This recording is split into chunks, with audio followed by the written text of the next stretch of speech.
Good evening, everybody, and welcome back to the 2018 SimRacingOnline.co.uk G.E.A.R Multiclass Endurance Pack series. We are back. We have had 3 rounds of the championship. We're now on to round 4 here at the Circuit of the Americas. Effectively the Lone Star Le Mans of the calendar, as it was known in the FIA, in the IMSA Championship a few years ago. But once again, finally, I can say, I am joined by my ever-faithful colleague and cameraman, Matheus Marçal. Hello everyone, good evening. For the past 2 races, both of us have had things going on. For Le Mans, Matheus was, in hospital, and obviously, thankfully, he's back and all well, and we can finally get back to how things were. And then for the previous race at Silverstone, I was the one that was ill. I pretty much couldn't move and would faint every time I sort of got up. So I thought it was best to not have that problem whilst we were broadcasting and let Matheus get on with it. And he did an outstanding job as per usual. But literally, the dynamic duo are back for the Circuit of the Americas round. Ironic, really. One of us can't do Le Mans, one of us can't do Silverstone, the 2 staple tracks on the calendar, and then then both of us can manage to somehow do the Circuit of the Americas round. But hey ho, it's how it is. But it's great to be back, and it is great to be commentating over this series. Both of us fighting fit, hopefully. I'm fighting okay for once, and we're both sort of just getting back into the swing of things with each other, getting back in contact and everything else, and we can finally get back into it. So obviously, I didn't really manage to catch much of the broadcast last time, as I sort of had a few passing out issues. But how did the race go, and what was the general highlights of the event? General highlights. Okay, mid-race it started raining, and a lot of people were pitting early on the race, and we had a couple of issues with pole position changes and unexpected results at the end of the race.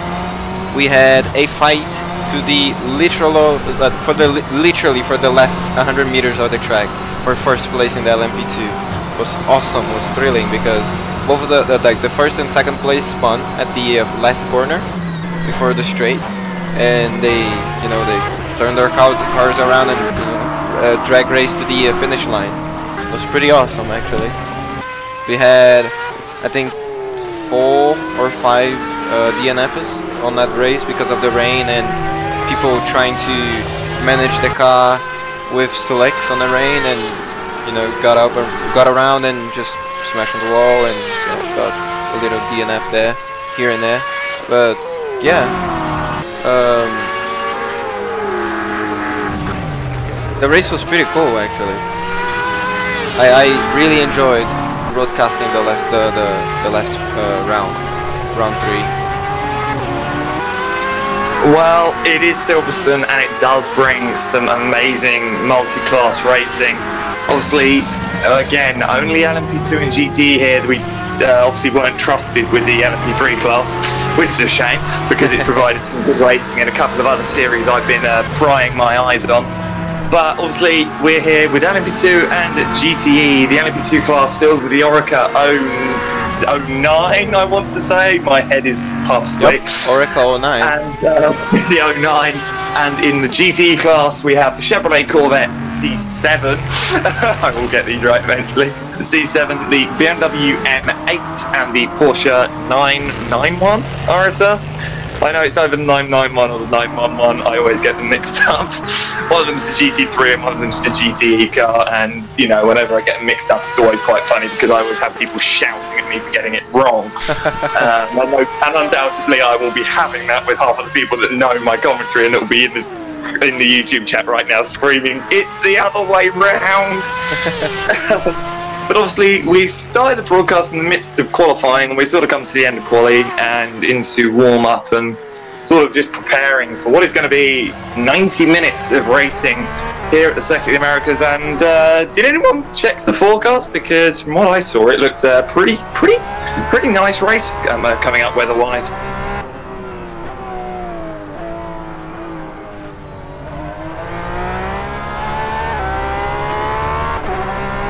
Just trying to actually look at the weather forecast.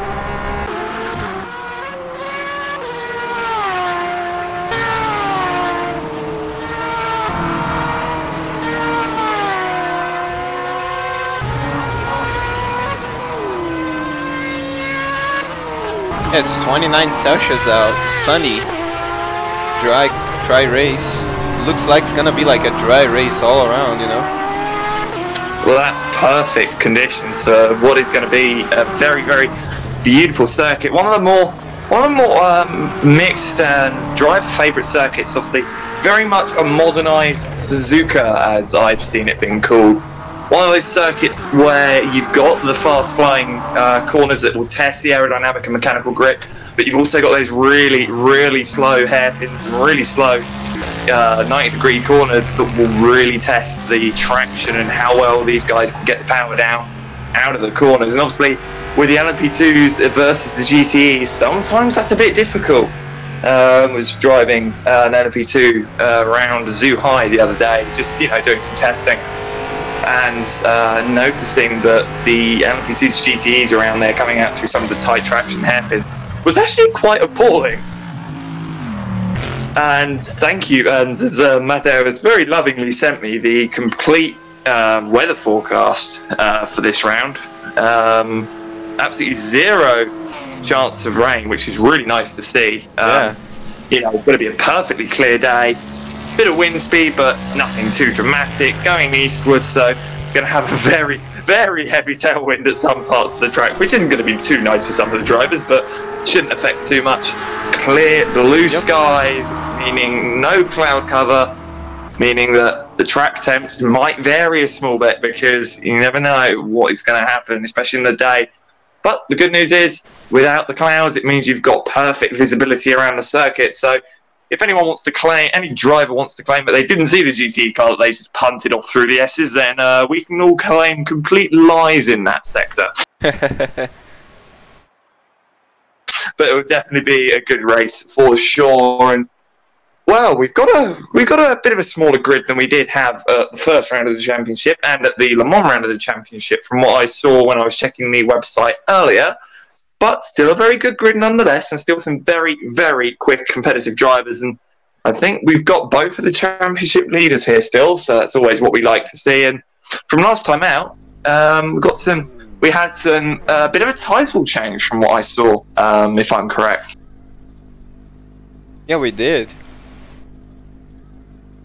Pulling up the grid here right now. Yeah, we got Tony Talvici is just earning that first place from Marco Jr. They raced to the last part of the last centimeter of the track. It was so cool watching that.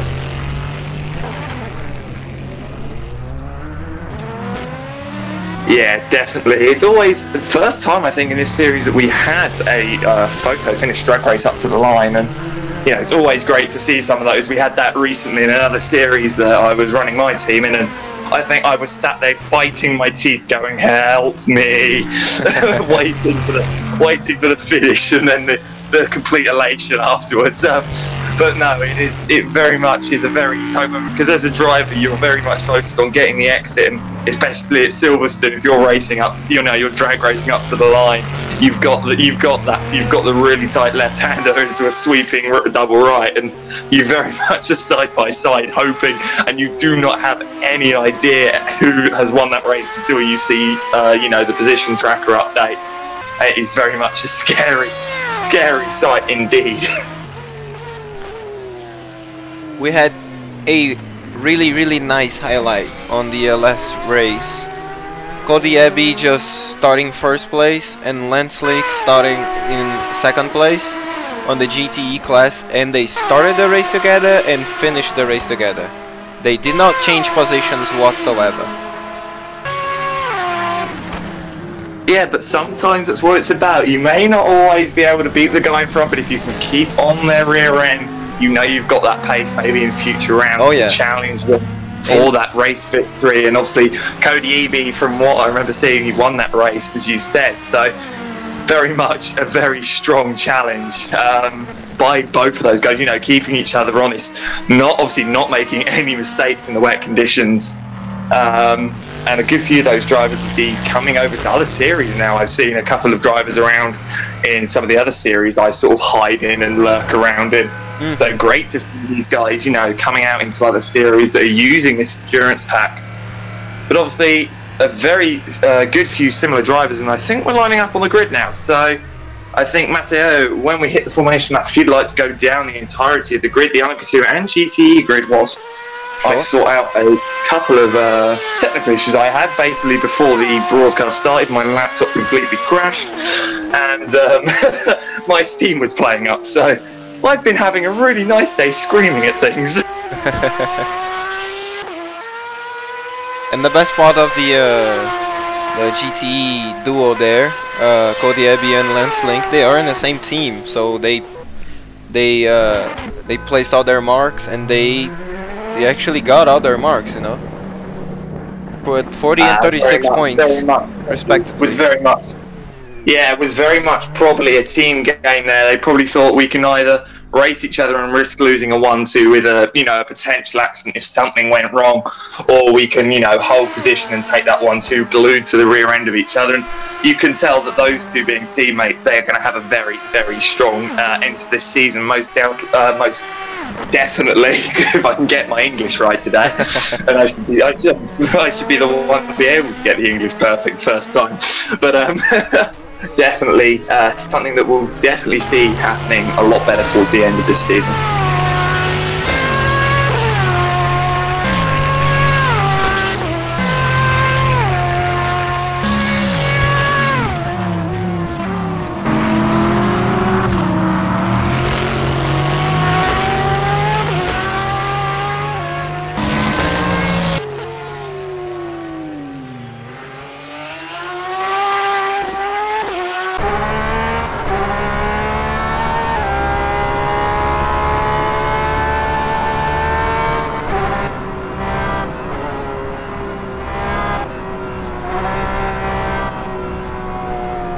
Hey, I'm here looking at through the round 3 finish line results, and Cody Abbey and Lance Link, they finished really close to each other. They did 42 laps, yeah, but as per usual on the GTE cars. Their fast lap were down to the thousands, and the total time were down to the thousands as well. Cool. Really awesome. That is when you know you have a consistent team, is when both of your drivers are within thousands of each other. Yeah. That is a team's dream, to have drivers within thousands of each other. Very much something, you know, if you've got quick drivers to be within thousands of each other is always a good thing, especially if they're the quickest ones in the field. But I believe we're coming to the formation lap, or on the formation lap. Yeah, we are ending the warm-up right now. I mean, you're looking, Cody, we had Lance Link with the fastest lap of the race on round 3, 1:57.972, and right behind him, Cody Abbey with 1:58.094, so that's really close.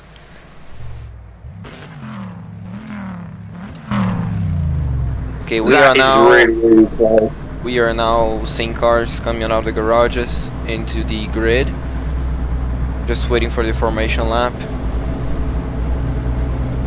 So we are here today at round 4 circuit of the Americas. Last round we had Tony Talviti in the first place LMP2 and Cody Abbey in the first place GTE, and we got Tony Talviti in the first place on the LMP2 again. Pole position here.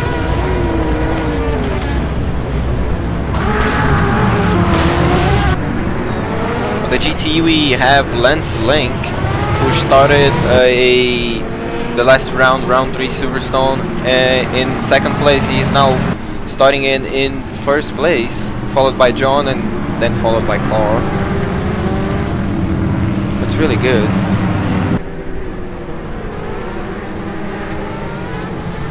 Yes, a really amazing qualifying indeed by those guys to qualify as highly as they have done.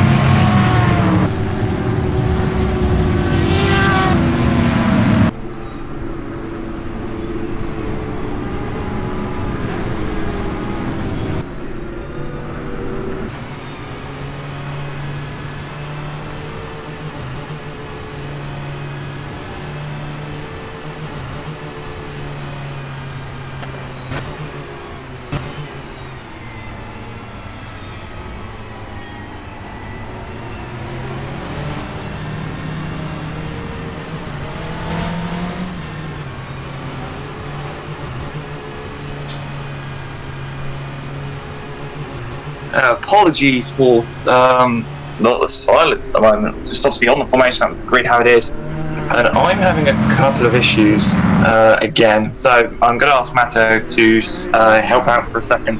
Once I fix those major issues, as rFactor has randomly uninstalled itself from my entire laptop. And I didn't even tell it to do that, so I'm having to quickly switch absolutely everything over to another PC that I have, thankfully. So bear with me, please.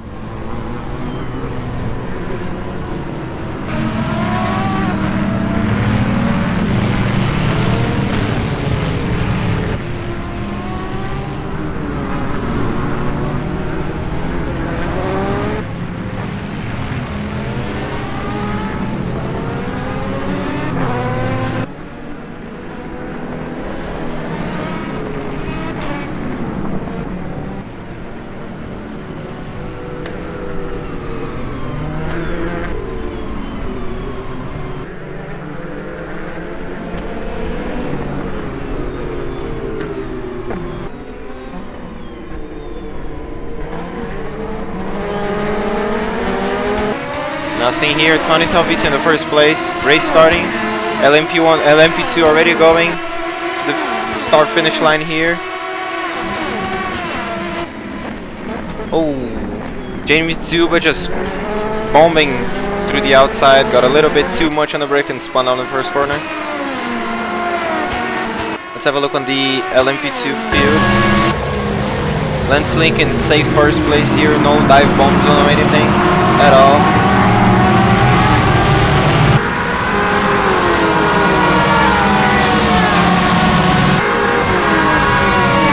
Solid race start. No issues whatsoever, just for Jamie Tuba that locked up his brakes in the first corner and spun a little bit, but he's now back up and running. Already trying to recover his position. Oh, and a big swing of his car there, a little bit too much on the brakes again.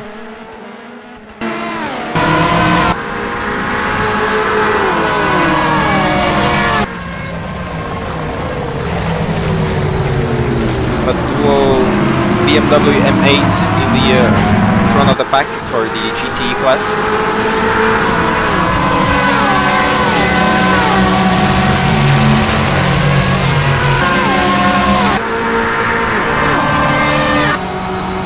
Look on the driver review for John Melica. Braking late just to get that car really close to Lance Link. Lance Link with a better out of corner acceleration there. The double left-hander, double hairpin corner there.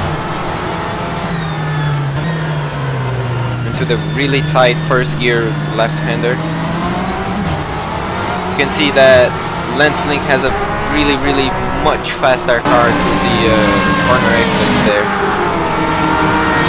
And Carl Middleton is able to capitalize on that, closing the gap by a lot of time actually. More than 1 second from John Melica. Carmiddleton taking it safe. He's much faster. Is he gonna make a move on the straight? He has the speed. On the outside through the first corner. Let's see if he can capitalize on that. It's a really tight first corner. You can, if you don't get it just right, you probably spin your car.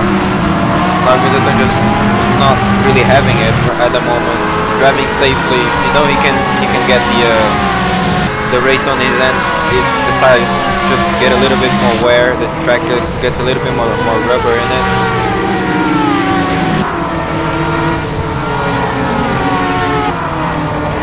Lance Link just opening the gap like crazy, over a second in front of John Melica already.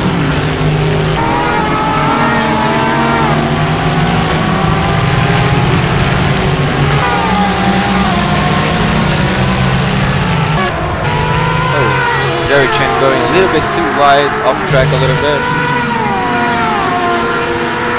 To recover his car, he's back on track again.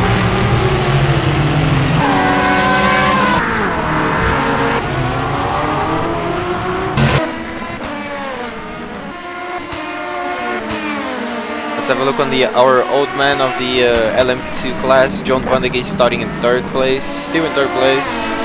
Actually starting 4th place. He got a position from James Zuba that spun in the first corner there, first left there.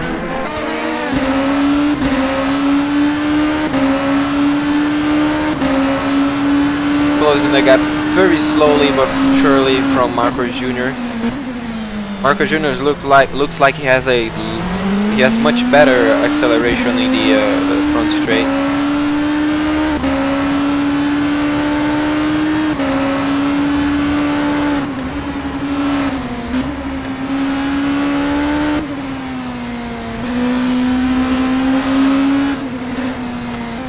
John Van de Geest just washing out a little bit of the SS there. I think too much steering, got it a little bit too deep on some corners there.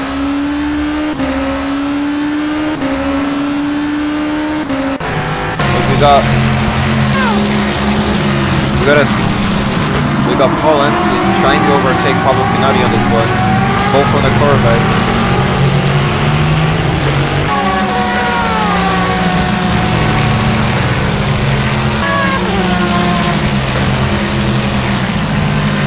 Let's have a look on Tony Talvitio that started in 1st place. He's now opened a gap of 5 seconds between him and 2nd place Marcos Jr. That's awesome. Really nice driving. I know John, the organizer of this race, was expecting the really fast guys to hit 152s on qualifying session. Tony Talvitio is just bombing the track. He just did a 151.352, which is the fastest lap of the track overall. That's really quick. It's awesome. He has the fastest second split of the track. Let's see if he can better his fastest lap.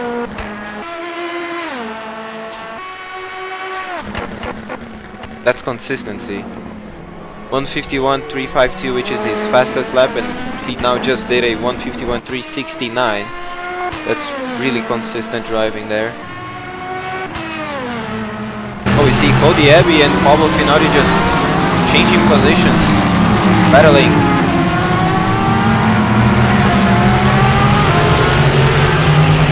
Pablo Finati really close in his Corvette. Cody Abbey just hugging the inside, not letting him pass.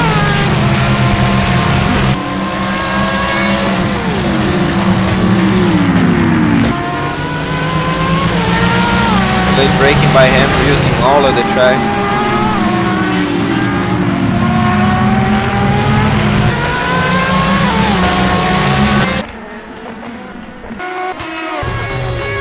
And look at Carl Middleton trying to capitalize on John Melica. He's really trying to get that 2nd place on GTE going, right? Like, if I look on his cockpit view, he was certainly one of the highlights on the last race, getting 1st place on the pit opening. He got 1st place for like 2 laps and then just backed out a little bit to 3rd place and sadly DNF'd because of the rain, and you know, his car was not really set up for the rain, was set up for the dry, and he was really fast on the dry, but sadly he could not get his car around in the rain. The last race.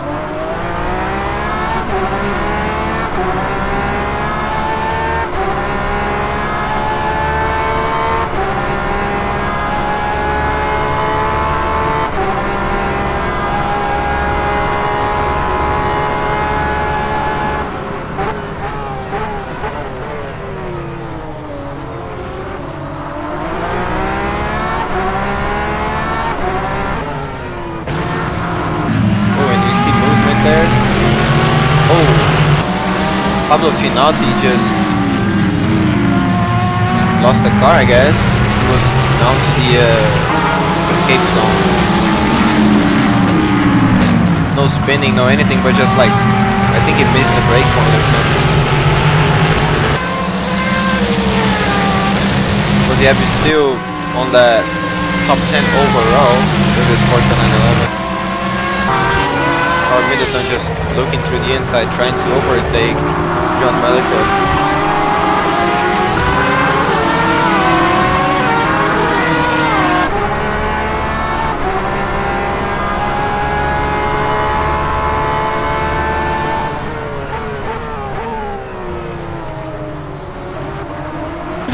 for John van der Geest. I know James Zuba wants to have that third place in the LMP2 class.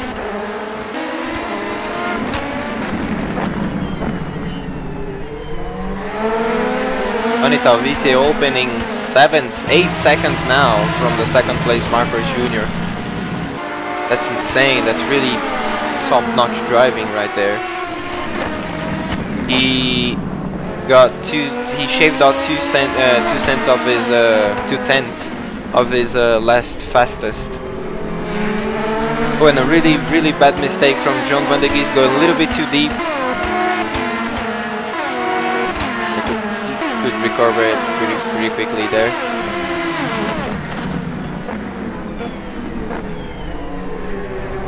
John van der Geest really deep on the first. Oh, and we see contact on James Zuba. I think that was not on purpose. I'm pretty sure that was not on purpose.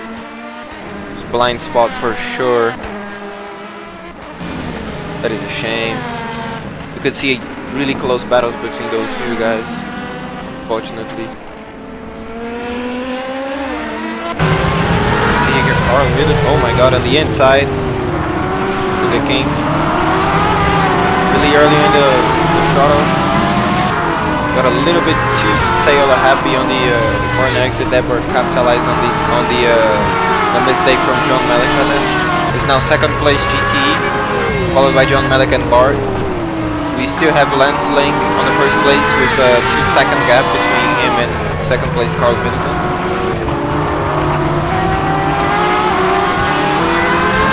Lance Link's teammate Cody Abbey just holding his top 10 overall is P5 on the GTE class, followed by Pablo Finati and Paul Anthony on Corvettes. Cody is driving a 911 RSR, and Lance Link is driving the M8 GTE.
got Van der Geest on the middle of the track. Really clean driving by those two. Oh, James Zuber right on the back there. No lead changes whatsoever. Oh, we see Carl Middleton in the first place. G.E.A.R right there. He got a position from Lance Link. Let's have a look on their cars. Carl Middleton just opening almost a second gap already from Lance Link.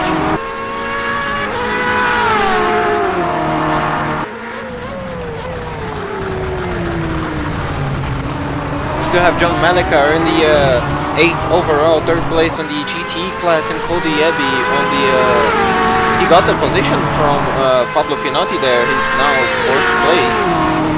It's gonna be a really good race for both teammates, Lance Link and Cody Abbey. If Cody Abbey can take the position from John Malika to finish on the podium for the GTE class.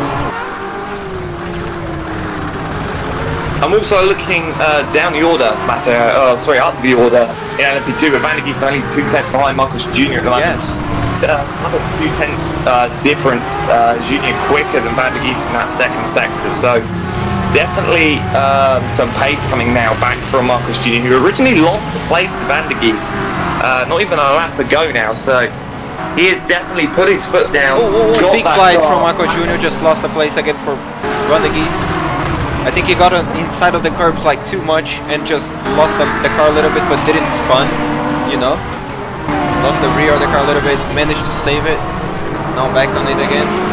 Van der Geest now 2nd place. Sorry for interrupting. No, definitely no. That's perfect because that was actually really good with the fight. And obviously Van der Geest, nearly a second quicker. So obviously Junior only losing about a second in that little spin, little slide that he had. So definitely not race crucial at the moment, but obviously definitely not something that is wanting to happen to these guys. Right on the back of traffic, you can see up in front of them, Lance Link, Carl Middleton, the GT lead fight. John Van der Geest trying, he's very, very close to the back of Lance Link, trying to make that move work. He dives to the inside of Lance Link. Is Lance going to see him through the left-hand kick? Yes, he is, just about. Is Carl going to see him? Yes, he is. Both dive down the inside. Marcus Jr. going down inside the middle as well. Van der Geest goes wide. That's going to allow Junior the best exit possible. Slipstreaming down the back straight. The GT lead as well. The lead in GT has changed. Lance Link takes the lead in GT now as Carl Middleton has had to go wide for the 2 LMP2s. Marcus Jr.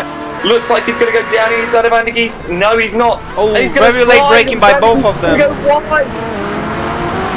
And what's happening in the GT? Because the GT lead, Lance Link has Lance Link lost the lead? No, he hasn't. He's still got the lead in GT. But John Van der Geest is still second in LMP2 as Marcus Jr. drops off the back. We've got James Zuber in the pit lane. Carl Middleton dives at his other last thing. A bit of a slide from Middleton, nearly hitting Link. These two coming through the right-hander by the circuit of the Americas Tower.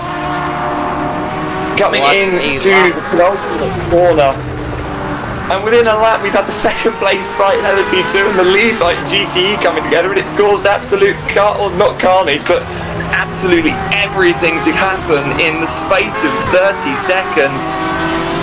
But I'm just looking at Lance Link and Carl Middleton. Lance Link just doesn't seem to have the top speed compared to that Porsche. Can't seem to close that gap. The BMW just not closing in. And down out of turn 1 towards turn 2, Carl taking a bit of a wider line in the Porsche, making it work. And oh boy, we're only 25 minutes into the 90-minute race, and we're already having fights like this. What a fight! We had both of the leads, both of the P1 and P2 guys battling with each other at the same time, and in both of the classes too. We had John Van der Geest and Marcus Jr. battling in traffic for P1 and P2, and Lance Link and Carl Middleton just battling for P1 and P2, changing positions and all that. That was crazy. Really one of the highlights of the race, for real. Oh, definitely. Just been looking down the order, and we had Paul Anthony have a bit of an accident through the S's, lost the rear end, sadly dropped down, which is such a shame. He's recovered the car, and just looking as Van der Geest and Junior are going to come up to lap the Golf Porsche Sean Devlin very, very shortly indeed. Coming through the right-hander, the long right-hander, beautiful corner. When you actually get it right, is Van der Geest goes round the outside of the GT car. That's brave. The GT car had understeered. That would have been absolute hell for the Dutchman, but I would have said the Flying Dutchman, but he's not really flying. He's sort of floundering in the water a bit, but he's doing a very good job indeed. It's Jens Roos, the 4th place. LMP2's coming up on the back of the lead GT fight. Those guys have got to keep an eye on their mirrors to make sure they don't hit the LMP2 car, but they've also got to hold their line and fight each other because that's what they're allowed to do. And Jens Roos very patient on the back of the GTs. They're just waiting because he knows that they are battling for P1. Yeah, that's what you want from an LMP2 car. You want them to be patient with you. You don't want them diving you like it's no tomorrow. But I think this is going to be the closest fight on track at the moment, as Lansling very close to the pack of Middleton through turn 2, through the sweeper, turn 3, into the S's now, 4, 5, 6, 7. As Carl Middleton runs a bit wide, that's not the ideal line. Lance is going to close up into the left-hander. Now the 2 most trickiest corners for the GT cars, because they do not like turning anyway, changing direction in a fast pace at all. It's a pain in the arse in the Formula 1 car if it's not set up, and it's a pain in the arse in the GT, but Lansling looking to the inside. Who's going to be the last of the late breakers? It's going to be Carl Middleton. He's going to get it stopped, but is he going to get the run? Yes, he is. Carl Middleton lives to fight another day and holds that lead place as well. Did you hear that, Alex? The downshift on Carl Middleton Porsches. He was hitting the red line all the way, just downshifting as fast as possible to get the car to stop it as fast as possible. He doesn't want to do that though, because he could risk blowing the gearbox up in that thing, and it has been known, and it has been done. And Lansling is right on the back of him again, coming into the double left-hander. This is where Nico Hulkenberg had an accident a few years ago trying to pass, I think it was Daniel Ricciardo at the time, but just not happening. And this is allowing John Melishar, the 3rd place GT, remember, in the BMW M8, to close up. He's getting a lot closer. And to think, these guys 2 minutes ago were fighting with the LMP2 podium fight. Yeah. So they should...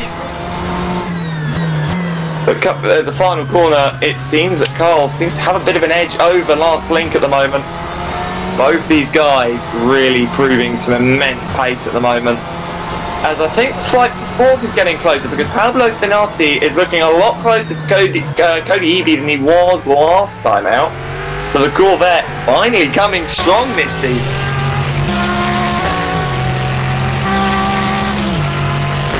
But definitely just looking up the field a small bit more. Marcus Jr. hasn't actually made any inroads on John Van der Geest at the moment, and neither of them made any inroads on Tony Petalvide, who has just checked out.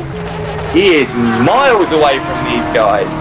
So it means the closest fight on track is definitely between 27 seconds in front of John Van der Geest. 28 now. That's ridiculous. Absolutely amazing. That's just what happens when people start fighting, is that they end up just in a battle with each other. As I think Lance Link might be having a look at Carl Middleton. He's gotten the run out of the hairpin. He's in the slipstream of that Porsche. Can the BMW get the top speed? Carl is trying to hold like part of the middle of the racing line.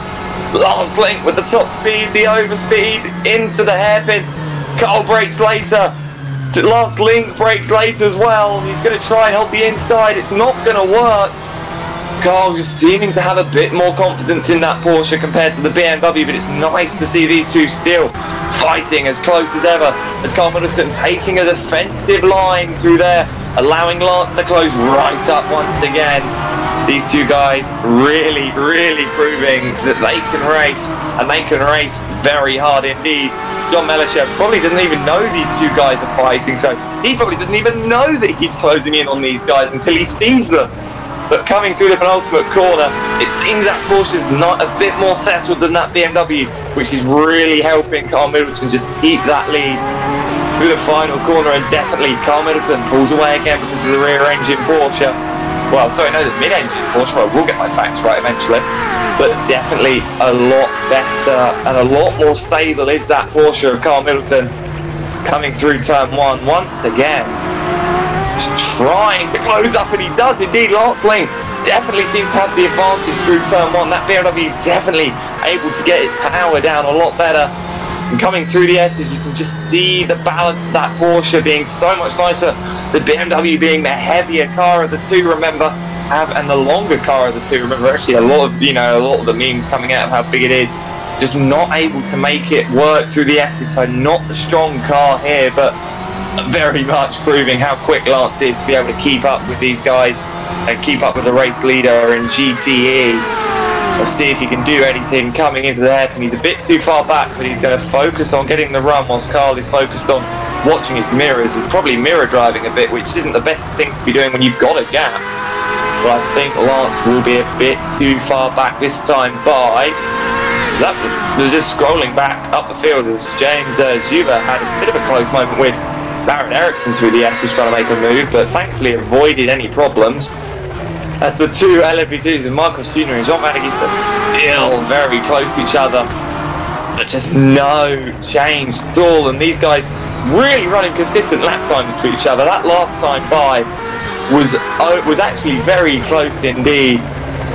It was 4/10 between the two that time by, but definitely Marcos Jr. able to rope in John Van der Geest a bit through some of these corners. But it just seems through the S's that Van der Geest has the advantage. So it is Swiss, swings and roundabouts to this circuit. And as I said, you've got to have a car that sets up for both. You've got to have that car that sets up for both the sweeping corners and the traction. As Van der Geest goes wide, trying to square off the corner. Smart driving by the Dutchman. I've got to give him credit for that. That's a tactic I haven't seen used in sim racing for a fair while, squaring off the corner. Squaring off the corner, he uses a lot of like old tactics. Squaring off the corner, really late apex. I like his driving style though. Very much working though, and that's what he needs to do. If he wants to hold that position, it's all he's got to do. The old tactics are surprising the young'uns.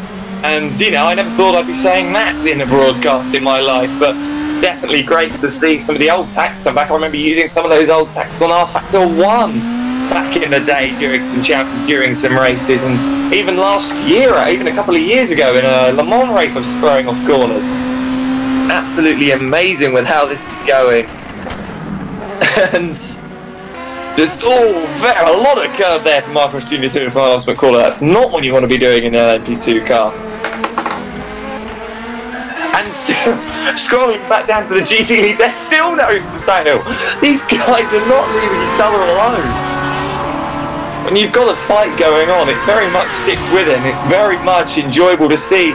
Now, will Lance Link make the move into the 90-degree square corner? He won't, but he's going to brake early. He's going to look for that run off the exit. Carl Middleton goes wide.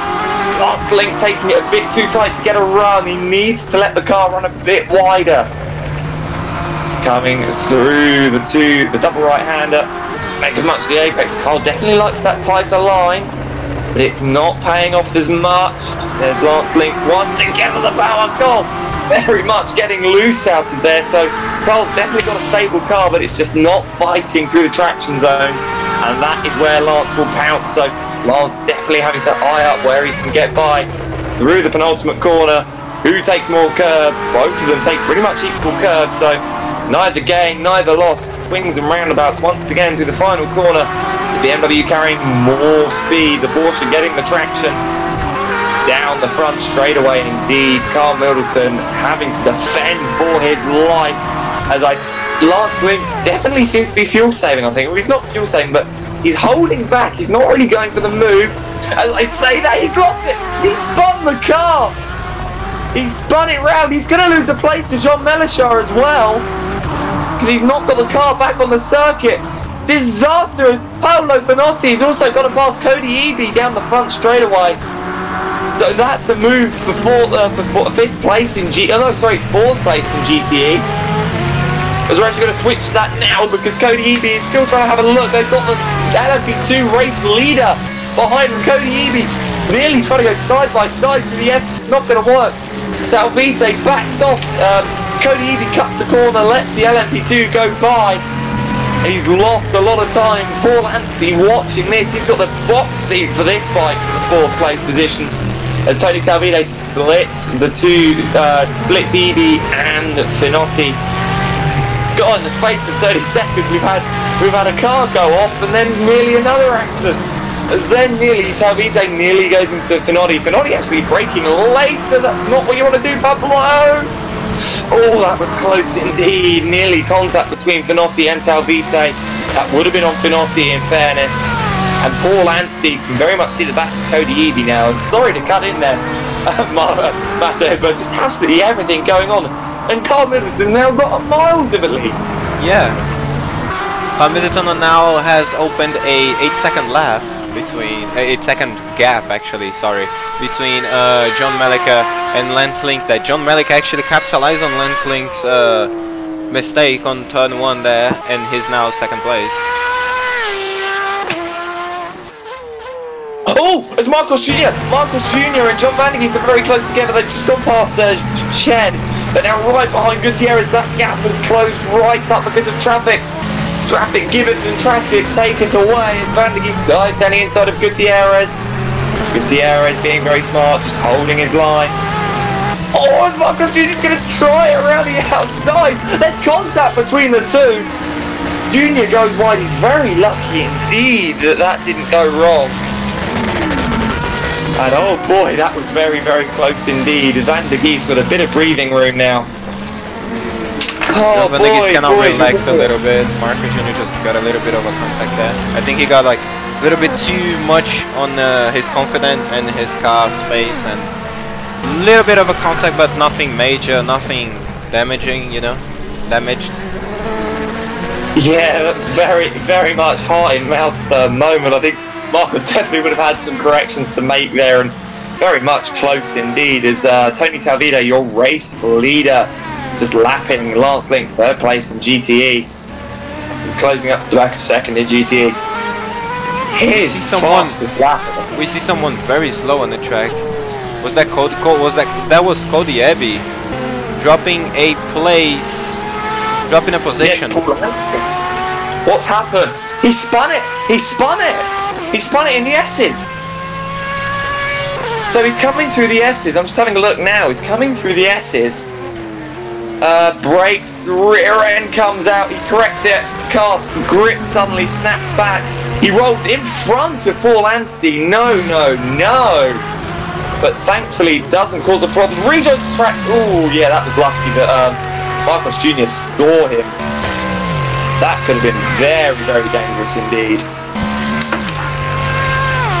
Oh, God, very close.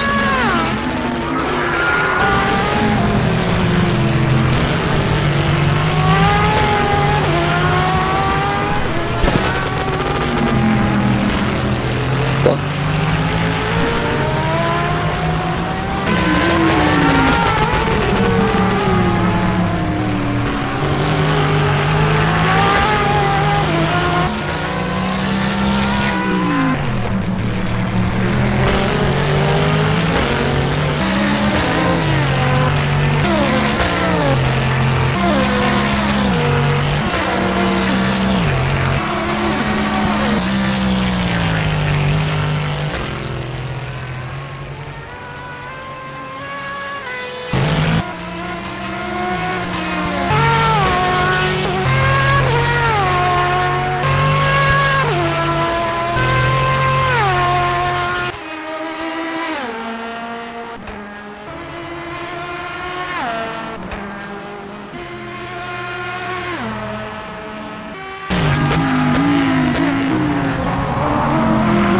A couple of very close moves, and I've also just been looking at the live timing again just to have a look at some of the laps, and James Zuber has now got the fastest lap in LP2 at 151.163. He's bested Tony Talvite So very much great driving by G.E.A.R indeed. Absolutely phenomenal so far.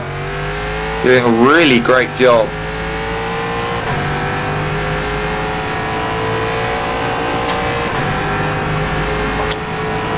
But the gaps at the moment, Junior 7 tenths back, and last thing 7 tenths back off Carl Middleton still. Apparently I just need to refresh my live timings to have a check.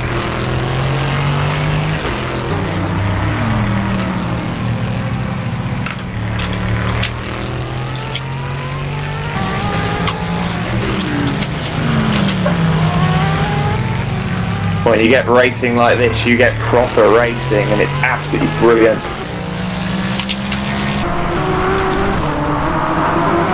What I love about endurance racing is what I love about sports car racing, because the multi-class stature of it always shakes things up, always gives you something to talk about, and it's absolutely mega to watch and to be a part of. And you guys, all of you at home watching this race, and become a part of it as well. The times that you saw, the times that we went live, the times the qualifying started to happen each time we raced. We've got 2 rounds of the championship left. From what I remember, a 6-round championship. So come and join us. You know, the 2 rounds we got left are going to be absolutely amazing. We've got Sebring, the new rFactor 2 DLC Sebring. We've got that on the calendar, and that, my friends, is an absolutely amazing track. I've been driving that recently. Helped my guys test for another series, and it is absolutely amazing. These guys are going to have their work cut out setting these cars up for it to not have any problems. It's not causing problems in a sense of it's a bad track. It's causing problems in a sense of it's so bumpy, it's unreal. The laser scan working absolutely phenomenally, and just providing all of the bumps that you know.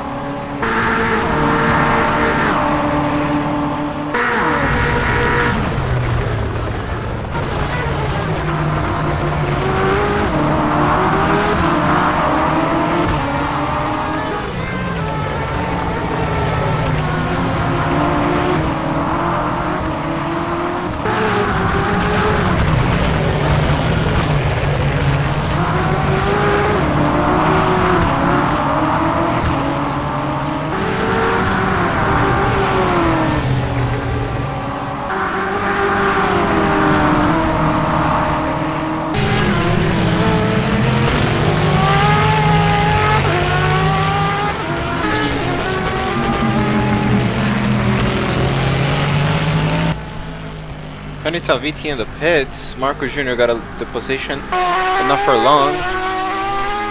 VT, I think, is fueling and changing tires, if I'm not mistaken. We see Lance Link capitalizing on John Melica's mistake on turn 1, back in 2nd place. But we see Carl Middleton just open a gap, open a 16-second.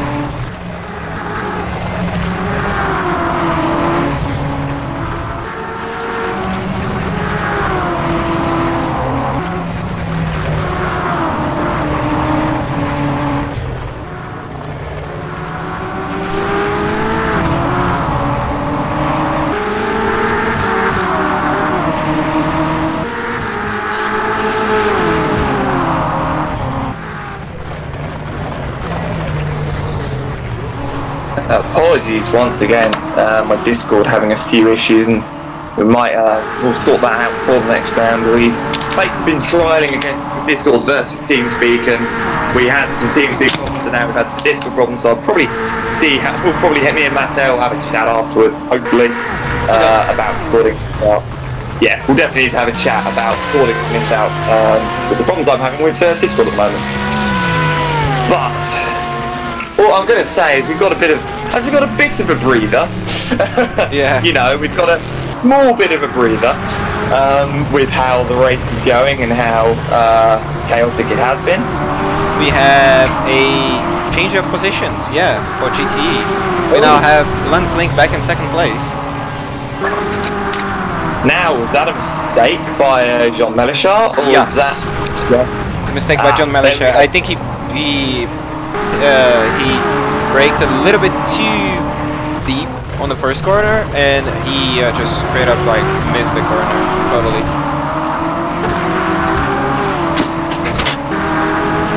Well, to finish first you have to finish, and you know, the less mistakes you make, the better it is. Yeah, and Marco Jr. is first place. Tony Talvito's third because he already pitted. He changed tires and put in fuel.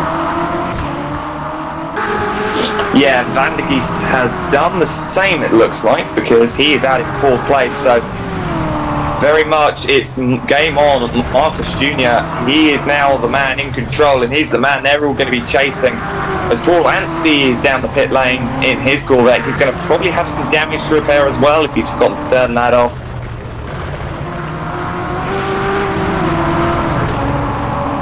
But definitely Lance Link versus John Melishar. John Melishar having a slight bit of a slide coming over there, but we are halfway through this race, so the LMP2's making their single stop, I believe.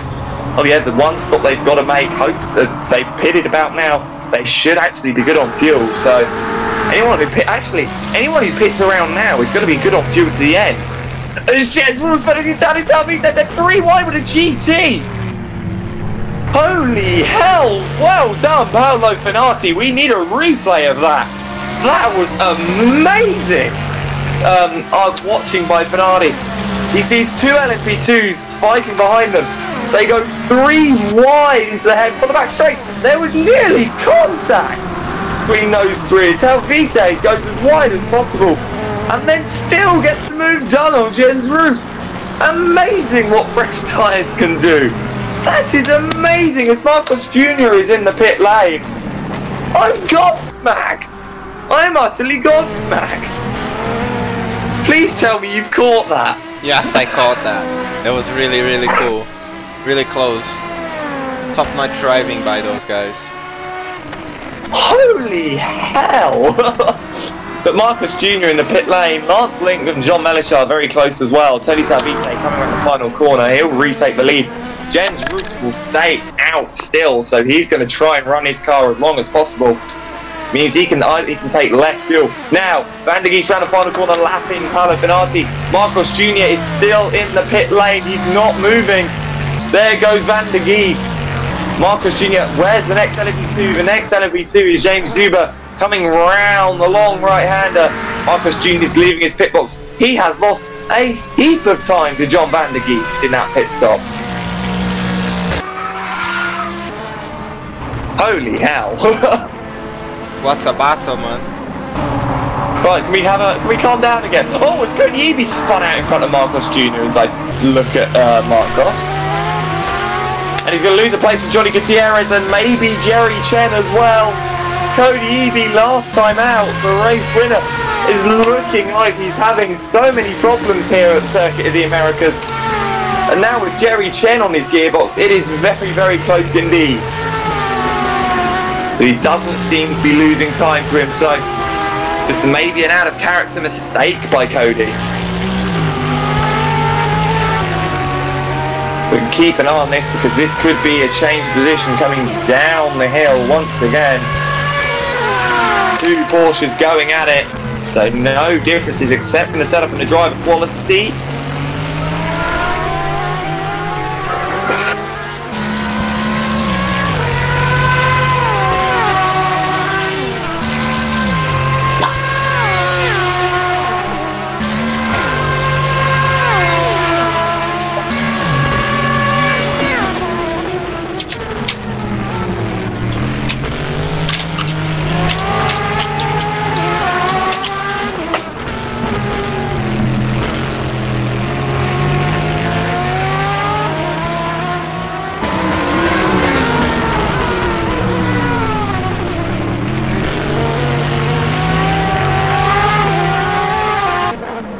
Jens Roos just spitting now. I think Marcos Jr. is gonna get the position, the 3rd place back. Yes, he is.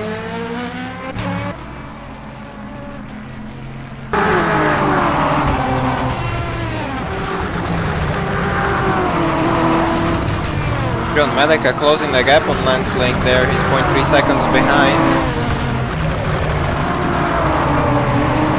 John Van der Geest riding the tail of John Malika there.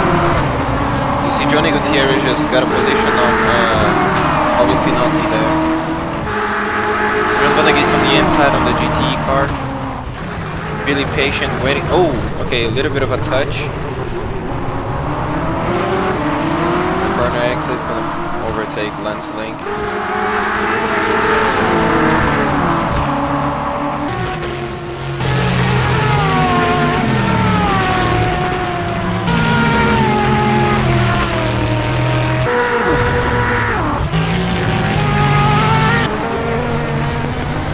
Apologies once again for me cutting out. I don't know what's going on tonight, but I'm having some stupid issues that I've never had recently. But thank you, I did brief Matteo before saying that stupid things will happen because of the stupid area that I live in. Hoping to move at some point, but just that at the moment are stupidly slim. But obviously, have I missed anything whilst I've been gone, Matteo? Actually nothing. You're only missing Jerry Chen overtaking Pablo Finauti there. We're going a little bit too wide and yeah, that's only it. Tico Diaby so recovering his position. Now top 10 overall again. 10 actually.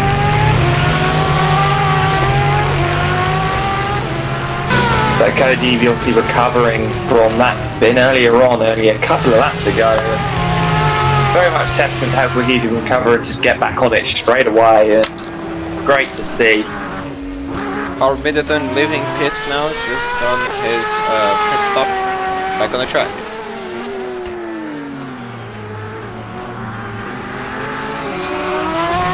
So where is he actually going to come out? Spun the car a little bit. I was also about to say, where's Carl Middleton going to come out in respect to the rest of the GT field, because he was the race leader before he came in. So how far back are the rest of the field now? Because obviously spins, pit stops and traffic and all is going to giveth and taketh away a lot of time.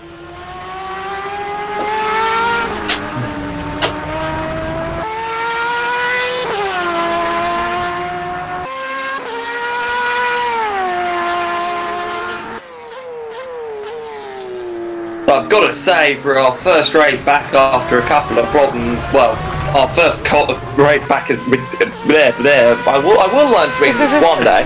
As our first race back together as a pairing, it has definitely been a great one.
Apologies once again. Just want to check that I can be heard again because of some small little things. Hooray! It's working! Hey. No!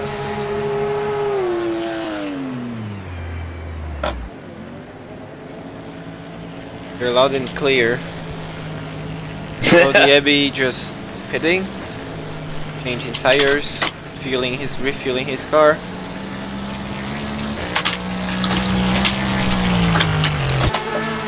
Bonita VT is still in first place on LMP2 with a 16-second gap from John Vandeguis. That genuinely does surprise me that he's leading like that. Yeah. John Vandeguis with a 17-second gap between him and Marcos Jr. Marcos Jr. is third place, John Vandeguis is second place.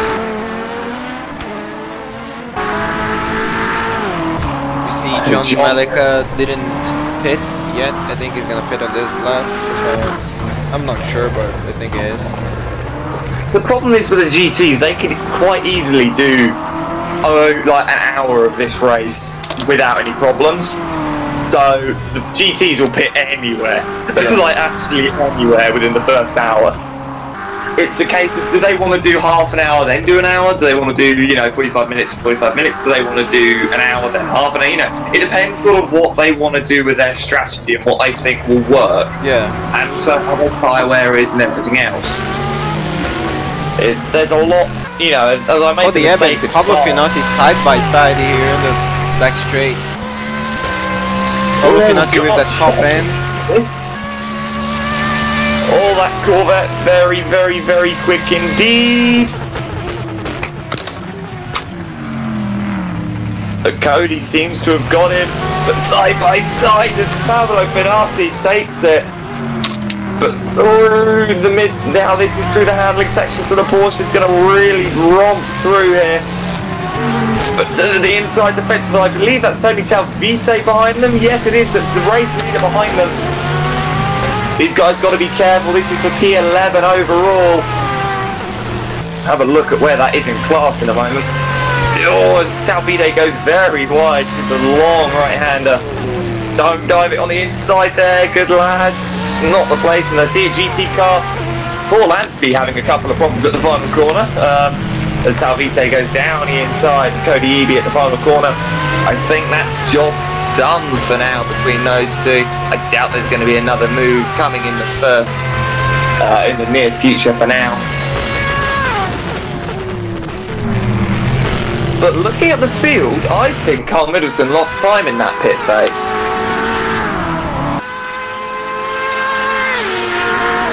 Because looking at the gap between the top two, that is visual, whereas earlier on, it wasn't visual at all. Yeah. Between those guys. It was like 5 or 6 seconds before he pitted.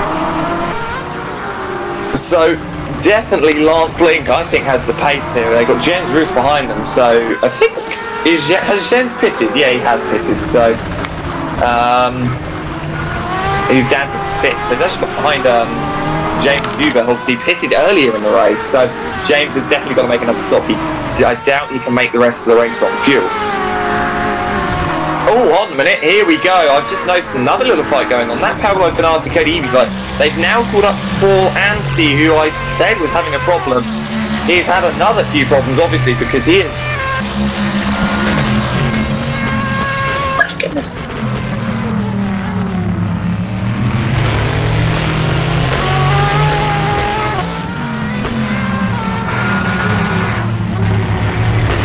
I'm gonna slap.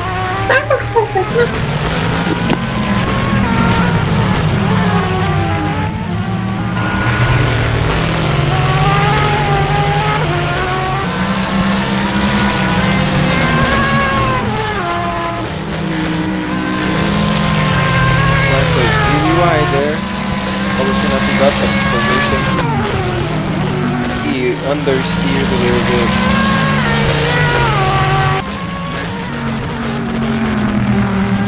Because he hasn't trying to cut that as well. And Link 0.3 seconds before from Middleton there. He really got the pace for this one.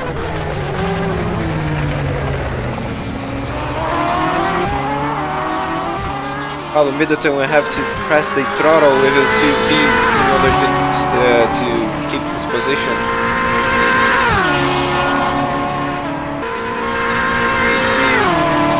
Battle for P2.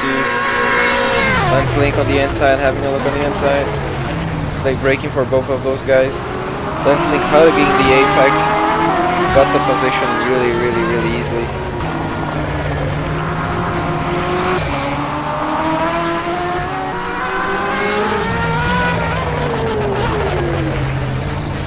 We'll have to see who's fastest on the racetrack. Lance Link already opening a gap of 0.6 seconds from Carl Middleton in third place.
Just looking at the timing once again, Matteo, and the times are very close at the moment.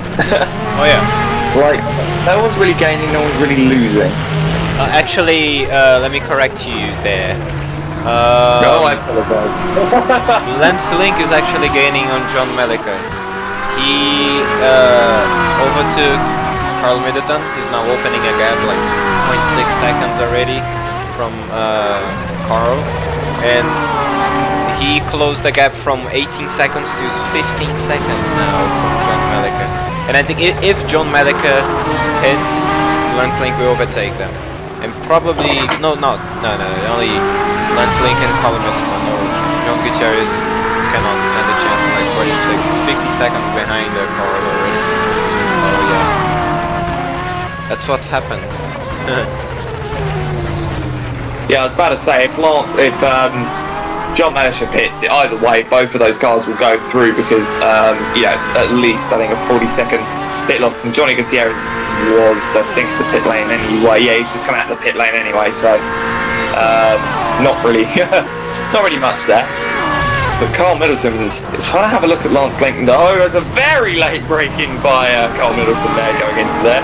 And is that who I think that is behind them? Yeah, it is the race leader, Tony Talvide. So the fight for effectively the race lead here in GTE is now dealing with the leader in LMP2.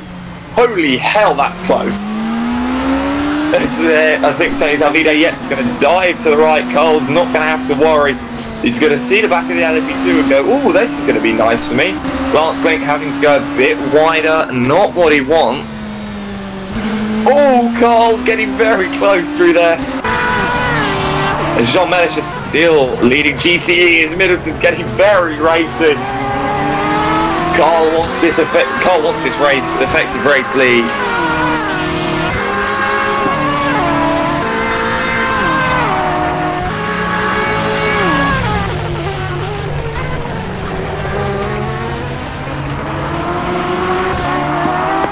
But still, that BMW pulls its way out of turn 1, and that's just where Carl can't gain anything.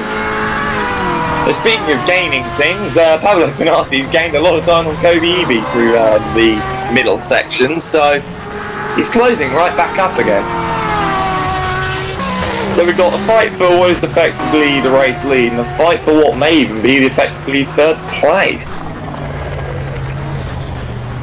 And Lance Link just closed the gap from 15 seconds to now 12 seconds from John Melica, which is in 1st place. Haven't pit yet, so yeah, you're gonna see a lead change in a few.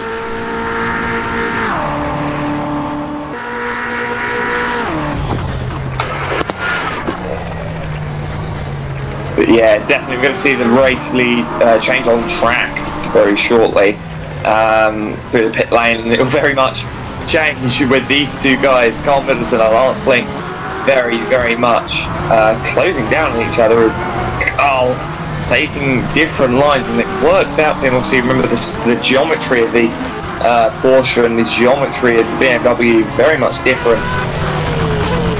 Carl seems to really make that inside line work and then just loses a bit of time. Surprised doesn't realise that's a defensive line, because that line that he keeps taking is very much a defensive line. Now, Cody Eby is under pressure from Pablo Finati, because Pablo Finati's in a Corvette, Cody Eby's in a Porsche, and they're coming down a long back straight. So let's see how this goes. Top speed advantage.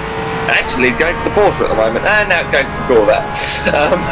But no change will be made there. So it seems that Pablo Finati is struggling to get that car where he wants it, and Cody just has the pace as Melica is in the pit lane.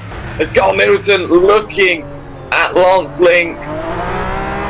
So these two guys take the lead of the race, 1st and 2nd in the GT class. Melica comes out of the pit lane right in front of Mark Hightree. That would be an unsafe rejoin. Definitely would be an unsafe rejoin. Would be looking into that, as Mark Hightree very, very lucky to, very much hitting the brakes to avoid him, as much as Mark is actually a lap down to Melica. It still doesn't change things. You still don't rejoin out of your pit box like that. And Carl Middleton coming down to behind Lance Link, trying to close that gap, trying to take that race lead back. But you can just see it slipping away from his fingers. Lance Link feels pressure from him, going very defensive down the back straight. Thinks that Carl has got some kind of advantage, which he really doesn't at this point in time. That Porsche really isn't slippery. As in the background, I see a John Van der Geest. So this could get interesting with LMP2 traffic again in the worst possible place around the circuit.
Falling behind a little bit. He's now with a 1.2 second gap from Lance Link.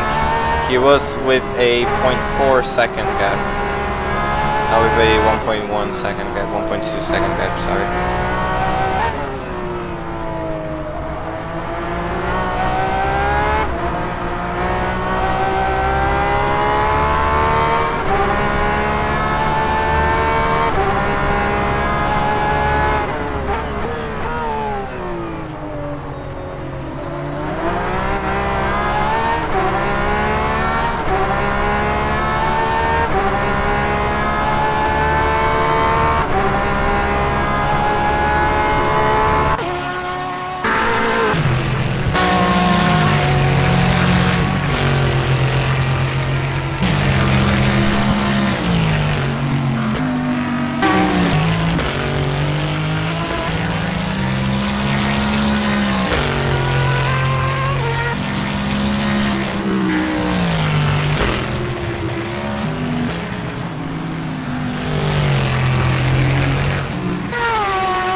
Whole ends very wide. Penultimate corner there. Almost losing his car around.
pulled the wheel a little bit because of an error from Jerry Chen.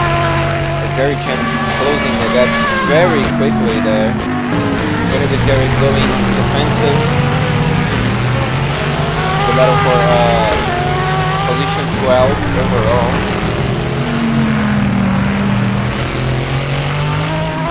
In position 7.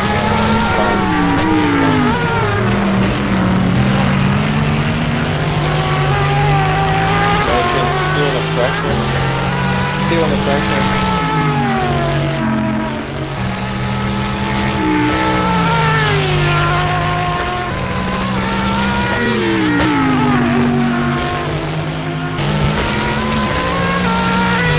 I'd sort of like to mention how Simon Marshall's not too far off the back of that fight as well. So yeah. If those guys really make any screen.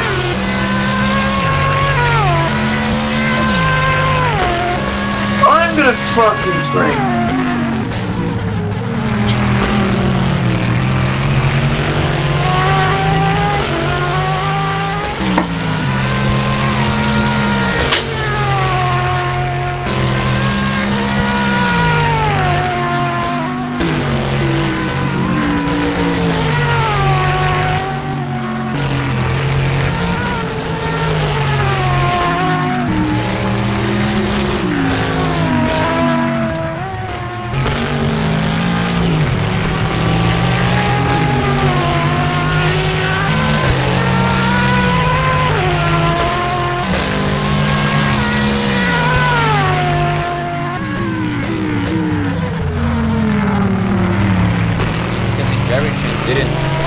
Up on the position yet.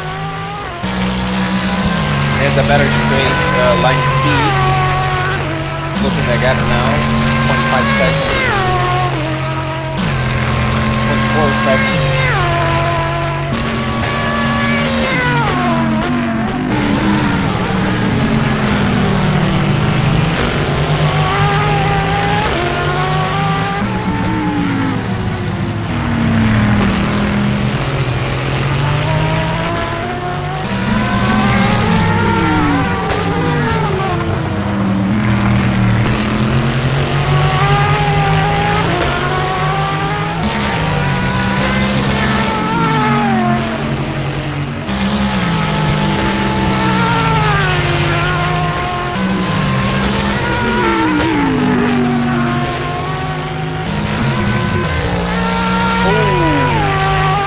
Paul Ansley just catching grass and spinning his car around.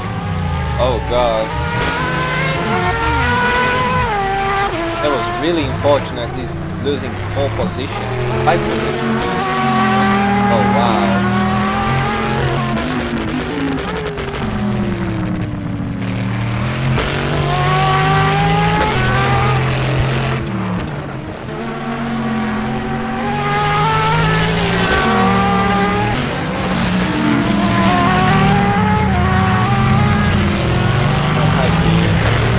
Best of times, waited for the back for to come by, but it was royal back there.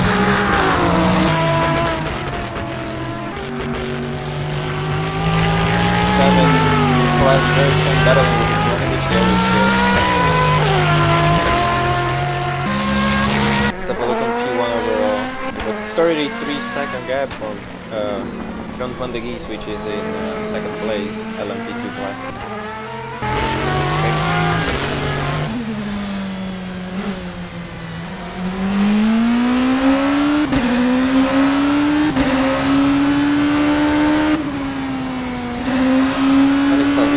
Certified alien by now.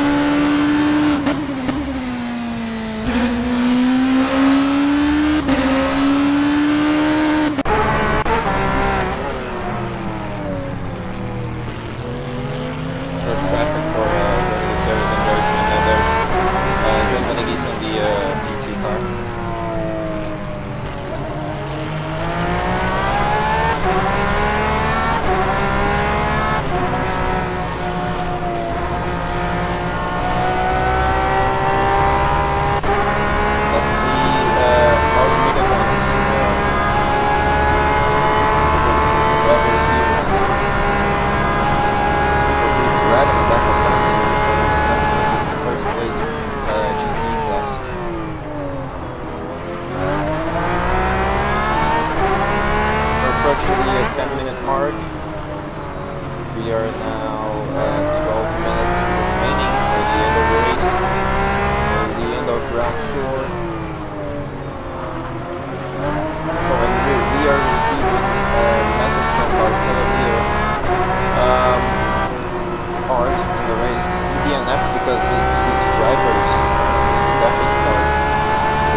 see the screen right now. There's only 151 left.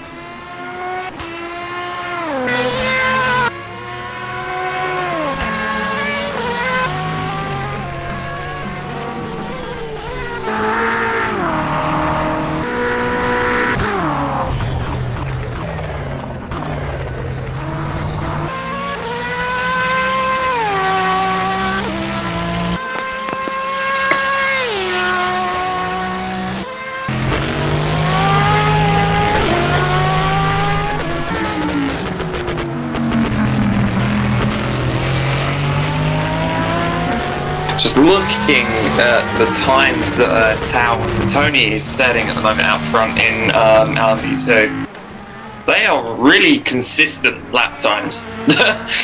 Really consistent lap times. Every time on the 151, 152 time. It's like 151, 151, 152, 152, 151, 151. Yeah. You know, it's really, and they're not, you know, they're not like really out of kilter either. They're like really close with each other, and that is really cool to see.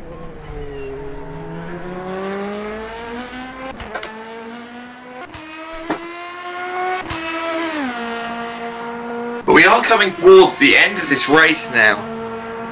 You know, just under 15 minutes left to go, or just about 15. I apologise.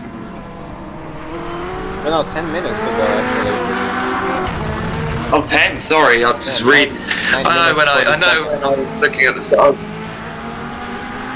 10 minutes, and the LMP2 lead, as long as he doesn't blow it now, he will go to Tony Talvite. But the GTE lead fight, oh boy, that could go either way. That could go to Lance Link, or it could go to Carl Middleton. Or if both of them have problems, it could even go to third place. Tom Mellinger. So it's very much any man's game in GT, and it's very much one man band up in LMP2. Because even John Van Tony Talvite beating. That's surprising.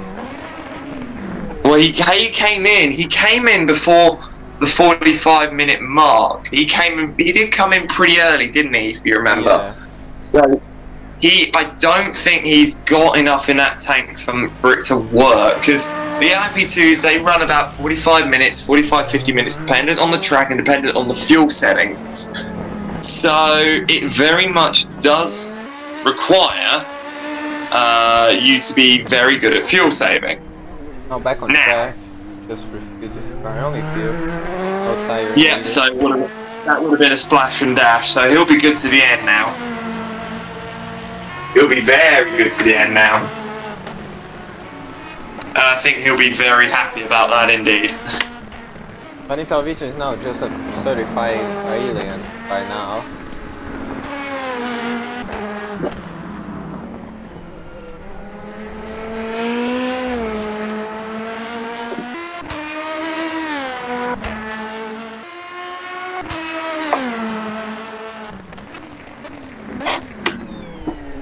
But definitely has been one of the races for the record books. We had some amazing racing out in Spa in round 1. Round 2 at Le Mans that sadly wasn't broadcasted due to a couple of issues that we experienced. Had some good racing, had some issues, and had a lot of rain. And round 3 at Silverstone, well, as you know,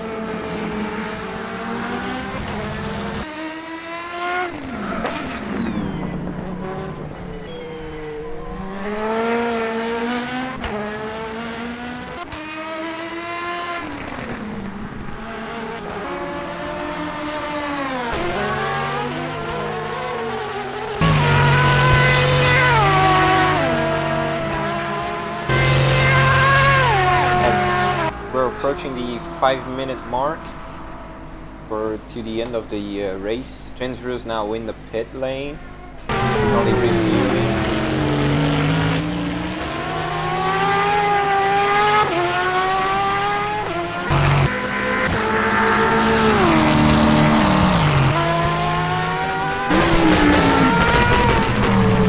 Jerry Chen now only 1 second behind Johnny Gutierrez. They were battling between them for the second place on the GTE class.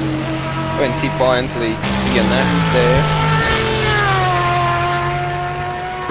Because of that spot. That's a shame because Paul Ansley was running running decently well inside the points. So it's a shame that he's decided to retire so close to the end of this race. Yeah. Just under 10 minutes to go, unless he's had a disconnect, which, you know, is always possible. You know, I've had multiple today. But it could be possible, it could have happened, it happens to the best of us. And if it is, hopefully he can get himself back in the track and at least finish and get some points, because he'll be easily inside of the points paying positions here if he just finishes.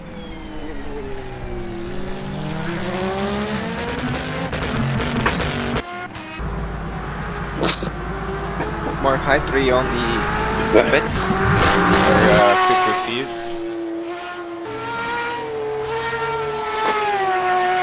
Yeah, a couple of cars who probably pitted earlier than they should. Actually, no, for Mark Hightree, that's unusual because he would have filled that car up. He should have been good to go to the end if he pitted around the half-hour mark, so that does sort of surprise me a bit. Oh, battle between John Van der Gies and James Zuba there at the final 5 minutes. James Zuba on the inside got the position from John Van der Gies there. John Van der Gies very late on the brakes, trying to recover his position on the double apex corner. Off for the square lefty. Yeah, Van der Gies very slow as well in those first 2 sectors. He was a second off in sector 1 and 2 seconds off in sector 2, the timing is showing. So very, very, so John is really struggling at the moment. And both of these guys have made 2 pit stops, so these guys are good to the end.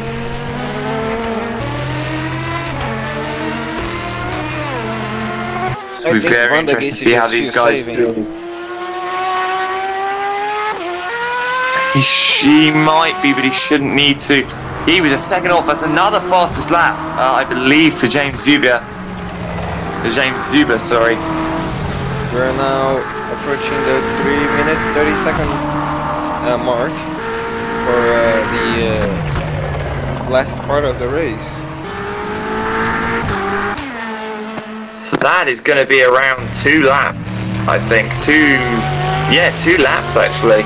Look at Jerry Chen when it is 3 minutes. Look at Jerry Chen on 12 overall. On the back of Johnny Gutierrez, they were battling for like a really long time, for 15 minutes by now, for the P7 in class and P12 overall. Yeah, these guys really, really close to each other at the moment on circuit. Really, really not giving each other any inches in pace at all. And as you said, haven't stopped doing that for about 15 minutes now, and it's what I love to see. And Matteo earlier was saying to me in our little chat that we have, that we used to communicate between each other, that he was having some bits of rain happening that were basically you were, you know, having it, and I've just received that rain, so thank you, Matteo, for sending the rain over to me. You're right. Very much don't appreciate it. It was pouring here in the start of the race. Was so loud. I have no idea, and it's very rare to rain here at my area in Brazil. The humidity stays at like 13-15% the whole year. Oh, and look at Johnny Gutierrez, he made a mistake and Jerry Chen got the 7th position in class and P11 overall. Look at that. Oh yeah, very, very, very close indeed. Very, very much a mistake there. First time I've actually seen that sort of mistake, well, not the first time I've seen that sort of mistake, but you know what I mean. But the first time that, you know, the first time this race that he really made a mistake and really allowed anyone to get on top and capitalise. And look at Simon Marshall from Rookie Monsters with his gorgeous Rookie Monster.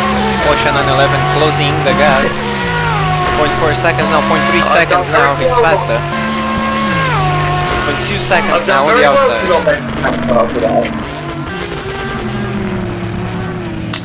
I'm surprised I haven't been shouted at for not mentioning that car all day today. From the rookie monsters team. They usually oh mention the car, get us some spot, plug us.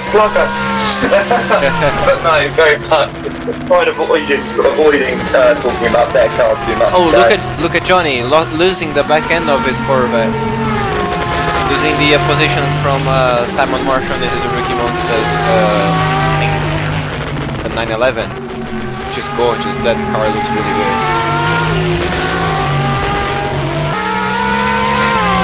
I've also got some bad news. I don't think John Van der Geest is going to get a podium.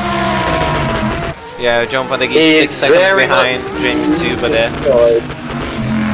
Yeah, losing time lap after lap. He was 1.6 seconds slower than Zuber the last lap, and he's losing even more time at the moment. So John Van der Geest, his podium hopes have diminished rapidly in the final 5 minutes of this race. And I think we're actually coming towards the final lap. How long have we got left? We got 5 seconds. That's the final lap. Oh, there we go. Where is Tony Talvite on circuit? Because I'm trying to find him. He is approaching the last part of the track. He's on the double apex right-hander. Oh, so this would be the final lap. Oh God! So this would be the final lap, I believe. And it has been, I think, lights to flag for Tony Talvite. Absolutely phenomenal driving, and just checks out from the field the second he got the chance.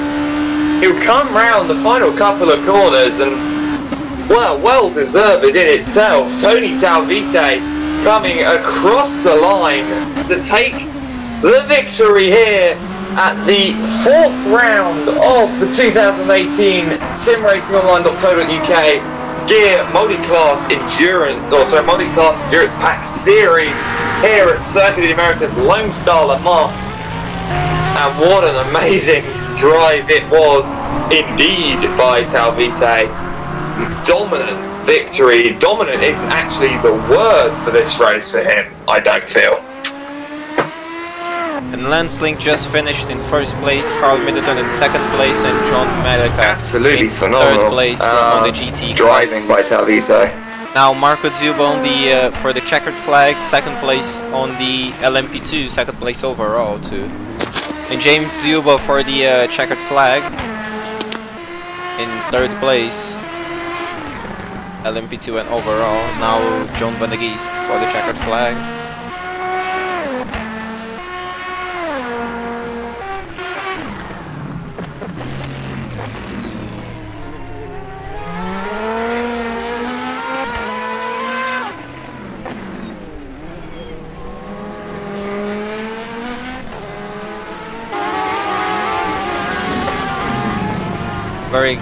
Very top-notch driving by Tony Talvite. He started in 1st place and he finished in 1st place. Good job.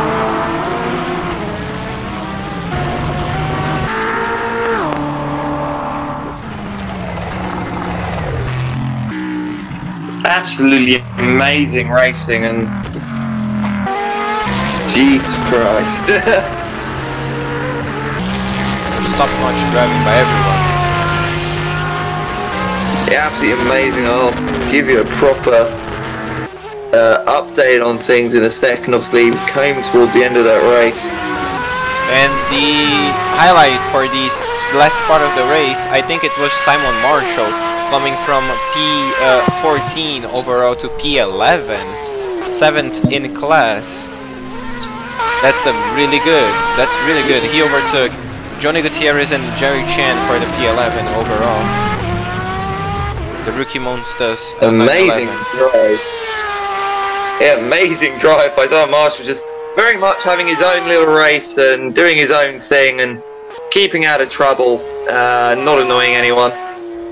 But absolutely amazing. I'll give you your final results now in LMP2. It was a absolutely dominant victory here today by Tony Talvite in that Dragon Speed LMP2 car. Absolutely gorgeous. Second place, Marcos Jr. Didn't quite have the pace, but he definitely knew how to capitalise when it mattered, finishing second.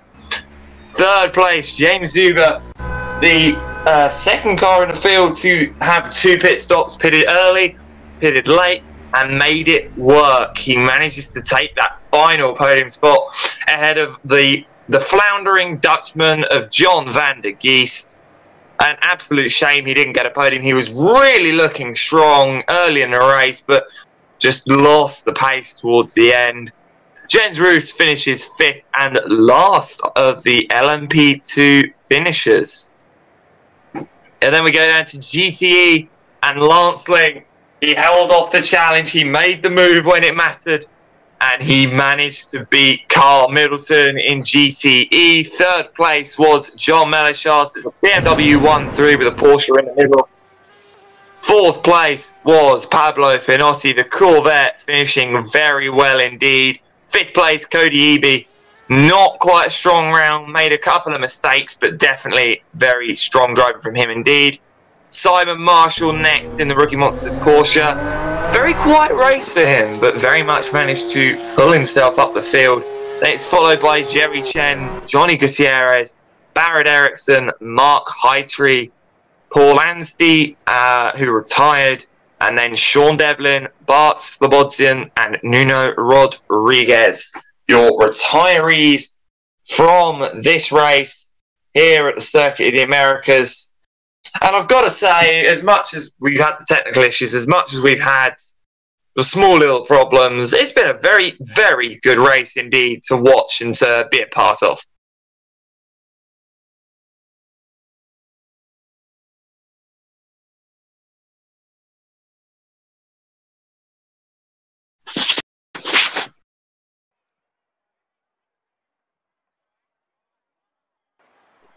That was good racing by everyone. That was really nice. Really nice track, really nice cars, top-notch driving. Congratulations, everyone. Yeah, as much as I do not like, personally, I'm not a fan of Circuit of the Americas. I've never really enjoyed driving it myself, but you can have some really, really outstanding races around the circuit. You can hear in the background Matheus Marçal having a thunderstorm in the middle of his room. Sorry for that. But absolutely phenomenal racing from these guys tonight. I want to apologise for the small issues I was having.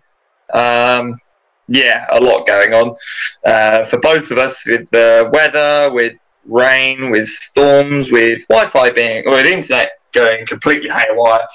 And with games randomly uninstalling themselves, we got through the next round of the championship, and hopefully it was still as enjoyable to watch as it was for us to broadcast. Yeah, definitely. Well, yeah, for us to broadcast, yeah, I should say. But next time out, we do go exhausted. I think we are at Sebring next, actually. We go to Bahrain, actually. Bahrain.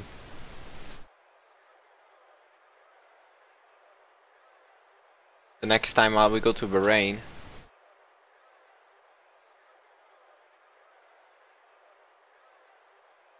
Let me pull up here on the stream.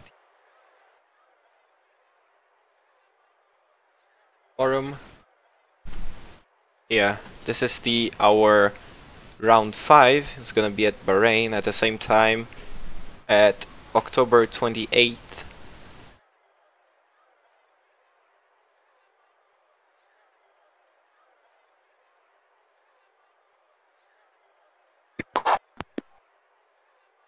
So yeah, everyone, thanks for tuning in, thanks for joining, thanks for participating in chat. Thank you everybody who joined the race, who joined us in the stream, who interacted with us in the stream, and yeah, I will see you guys later on the next week. Not in the next week, 2 weeks after this, and we have next week Acero Corsa. For the next we have the first round of the RSS GT1 series that I actually need to check. Well, we'll make sure we update you with who the actual full team is for that, because there are still some things that need to be chatted about. But definitely we'll make sure we update you with the lineup for that commentary series, or that commentary team for the RSS GT1 series on Assetto Corsa, hosted by SimRacingOnline.co.uk. The first round, we head off to India for the Bud International Circuit, an absolutely beautiful circuit that I haven't seen a race at for years now because of how little it's not been used for so many years since the end of the Formula One. Went there actually only at 2013 was the last race they had there, which was an absolute shame because that is a gorgeous circuit. But, well, next time out in the G.E.A.R series, we definitely go exhausted. We're actually in the same continent. Well, not the same continent.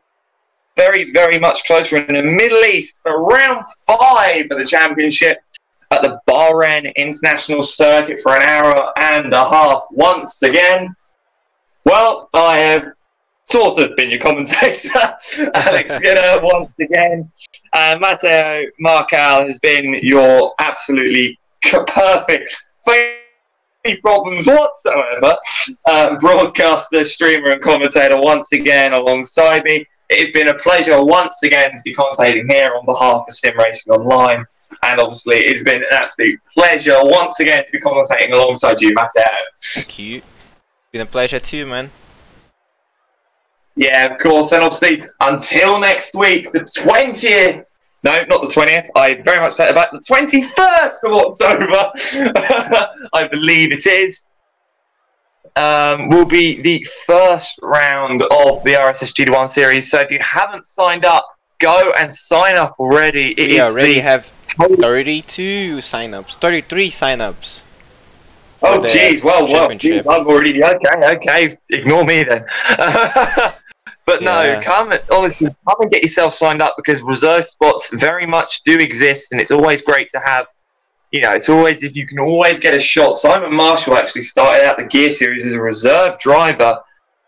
But yeah, at Sunday, October the 21st, so next week, 1 week time here, at 8 o'clock British Standard Time would be roughly about when, hopefully, I think the broadcast will start, because qualifying will be a small bit earlier. The race will start at 8:20 in the evening for 90 minutes, a 90-minute series again, so same race lengths as the G.E.A.R series here, but it very much will be interesting to watch. It's the race sim.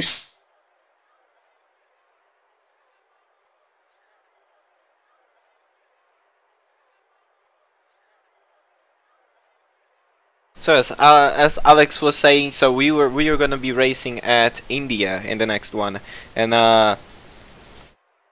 yeah, I see you guys in the RSS GT1 on the 21st. It's gonna be a 90-minute series as well, and yeah, thank you for joining, thank you for participating. I'm Matheus Marçal, I'm your camera and streamer, and I'll see you guys on the next week. Bye bye.